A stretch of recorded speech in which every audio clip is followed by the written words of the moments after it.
یہ بتائیں کہ ہو مرزا اور بات ہو رہی ہو مرزا کی اور مرزا کے وہ ملفوظات جو اس کی یہ غلیظ زبان سے بنو امیہ کے لیے نکلتے ہیں، یہ ممکن نہیں ہے۔ عمران ارشد کی پوڈ کاسٹ کے اندر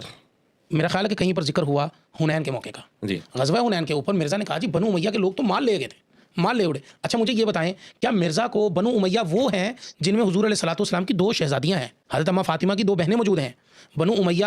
حضور علیہ السلام ابو العاص، ہاں جی یہ ہیں تو عبد شمس کی اولاد میں سے، لیکن ان کا شمار بنو امیہ کے ساتھ ہوتا ہے۔ اب اتنی بڑی بڑی ہستیاں بنو امیہ میں موجود ہے، کیا جب یہ بنو امیہ کے خلاف بات کرتا ہے کیا حضور کی ان 2 شہزادیاں اور حضور علیہ الصلوۃ والسلام کے داماد حضرت عثمان اور حضور علیہ الصلوۃ والسلام کے دوسرے داماد حضرت ابو العاص رضی اللہ تعالیٰ عنہ، کیا ان کے اوپر بھی یہ تنقید کر رہا ہوتا ہے؟ تو مجھے یہ ذرا بتائیے گا کہ غزوہ حنین کے موقع کے اوپر مرزا نے یہ جو عمران ارشد پوڈ کاسٹ کے اندر جو اس نے بلنڈر کیا، تو اس کے اوپر آپ کیا کہیں گے؟ عمران ارشد نے خود ہی بات چھیڑی بنو امیہ کی کہ بنو امیہ کے متعلق آپ کا موقف، تو یہ سیدنا عثمان رضی اللہ عنہ کو، عمر بن عبدالعزیز رحمۃ اللہ علیہ کو،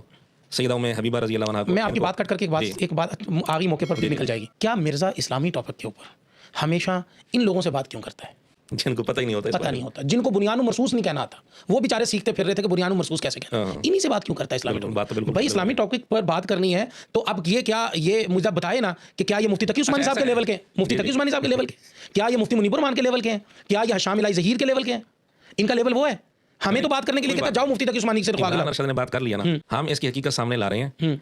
تو جن جن چیزوں کا ثبوت نہیں ہے، جہاں مرزا نے جھوٹ بولے ہیں، عمران ارشد اتنی ہمت کر دے کہ ان پر کلپ بنا دے بھی مجھے مرزا نے جو یہ باتیں کی تھی مجھے ان کا ثبوت نہیں ملا۔ لو ناظرین ہم یہ کر رہے ہیں، اتنا آپ کے ذمہ ہے کہ آپ عمران ارشد تک تو یہ کم از کم پوڈ کاسٹ پہنچائیں۔ اس پوڈ کاسٹ میں مرزا نے بات کرتے ہوئے کہا حنین کے موقع پر جو مال غنیمت آیا، ابو سفیان رضی اللہ عنہ کو حضور علیہ السلام نے 100 اونٹ دے دیے، صفوان کو 100 اونٹ دے دیے، یہ باتیں کر کے پھر مرزا کہتا ہے کہ دیکھو کون دنیا کا مال لے کر جا رہے ہیں، بات بنو امیہ کی چل رہی تھی، یعنی اس روایت سے، صحیح مسلم کی روایت ہے، یہ نتیجہ نکالا کہ بنو امیہ دنیا کا مال لے گئے، انصار حضور کو لے گئے۔ بنو امیہ، اس کے بعد بنو عباس، اور پھر اس سے بھی بڑھ کر سلطنت عثمانیہ جو 650 سال تک رہی مسلمانوں کی حکمران، یہ سب کی سب مسلمان حکومتیں ہیں، اسلامک حکومتیں نہیں ہیں۔ کیسا بدبخت آدمی ہے، انتہائی گندی ذہنیت کا مالک ہے، صحیح روایات سے بھی کتنے گندے گندے یہ نتیجے نکالتا ہے۔ بات بالکل صحیح ہوتی ہے، اپنا دماغ گندا ہے تو نتیجہ گندا ہی نکلے گا، بات تو صحیح ہے، روایت تو صحیح ہے۔ ابو سفیان رضی اللہ عنہ کو حضور علیہ السلام نے 100 اونٹ دیے، صفوان کو 100 اونٹ دیے رضی اللہ عنہ۔ نہیں یہ بات کہہ کر کیا حضور علیہ الصلوۃ والسلام پر تہمت نہیں؟ بالکل کہ حضور دینا نہیں چاہتے تھے وہ لے گئے؟ ہاں بالکل، بات تو یہی ہے نا جی، آپ میرے پاس آئے ہیں، میں پوڈ کاسٹ کرنا نہیں چاہتا ہوں، آپ پوڈ کاسٹ کر گئے تو یہ ممکن ہو سکتا ہے؟ اچھا اب صفوان کو بھی دیے، 4 بندوں کا نام ہے، مسلم شریف کی حدیث کا میں نمبر بھی بتا دیتا ہوں، 2443 2443،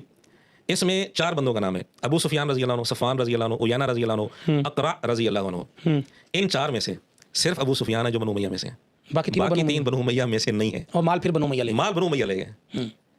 عمران ارشد صاحب آپ اگر صحافی ہیں اور آپ نے اگر یہ تغمہ لے رکھا ہے کہ آپ دیانتدار ہیں، آپ ہمیشہ ماپ تول کر بات کرتے ہیں، تو یہ حدیث آپ کے پاس موجود ہے، جائیں کہیں سے پوچھ لیں، حدیث نمبر بھی بتا دیا، مسلم شریف کی 2443 حدیث نمبر ہے، جائیں اس حدیث کا چاہے گوگل سے ٹرانسلیٹ کروا لیں کہ کیا ان میں سے 4 شخصیات کو 100 اونٹ دیے گئے، جن میں سے صرف حضرت ابو سفیان بنو امیہ۔ اچھا تو یہ کیا فٹ آ جاتی ہے؟ کیا 3 کی تعداد زیادہ ہے؟ قبیلوں کا نام لیتا نا، جن جن قبیلوں کے تھے وہ سارے قبیلوں کا نام لیتا، وہ سارے دنیا لے گئے۔ اگلی بات، بڑی عجیب بات، اسی مسلم میں حدیث نمبر ہے 2441 2441، یہ ساتھ ساتھ ہیں دونوں روایتیں جی، تو اس میں ہے حضور علیہ السلام نے اس موقع پر مہاجرین کو بھی دیا۔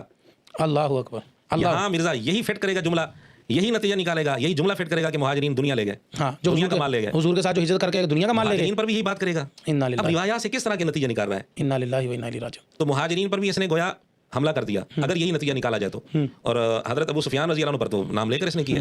کہ دنیا کا مال لے گئے۔ روایت سے یہ نتیجہ اگر نکالنا ہے تو پھر یہی نتیجہ نعوذ باللہ مہاجرین کے بارے میں نکلے گا، بس وہ بغض ہے، یہ اس نے بغض نکالا ہے حضرت امیر معاویہ کا، بالکل بالکل، بس حضرت امیر معاویہ کا بغض اس کے سینے میں بھرا ہوا ہے۔ عمران ارشد صاحب خدا کے لیے آپ جانے سے پہلے علماء سے تھوڑا سا پوچھیں، چلیں آپ پوچھ لیں، پوچھ کر اس کے اوپر اب عمران ارشد کے لیے بنا دے کہ یہاں اس نے 2 نمبری کی ہے، اس کو یہ بات کرنی چاہیے تھی، نمبر ہم نے بتا دیا اس کے۔ اچھا اس